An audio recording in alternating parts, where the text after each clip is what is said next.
yung pinaka-last siguro na masashare ko na pinaka-gusto kong content, yung nagsishare ka about sa earnings mo, dito sa Okay Po Community, earnings ko dito sa TikTok, commissions. Isa din to sa mga favorite ko kasi pag nakita kasi ng tao na may earnings, kumikita, doon pa sila napapaisip, ay why not itry ko to kasi wala namang mawawala kung kikita ako o hindi.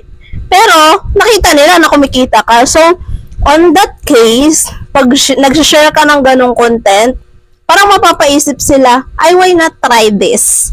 'Di ba? Especially na itong Okay Po Community. So yun, pag nag-share ka ng about sa money or about extra income, minsan yung tao ay napapa-stop and napapaisip, ay why not try this? 'Di ba?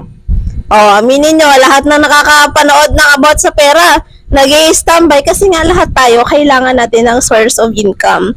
Especially na pag narinig natin na extra income. Oh, sinong kokontra? Mag-comment kayo dyan sa comment section.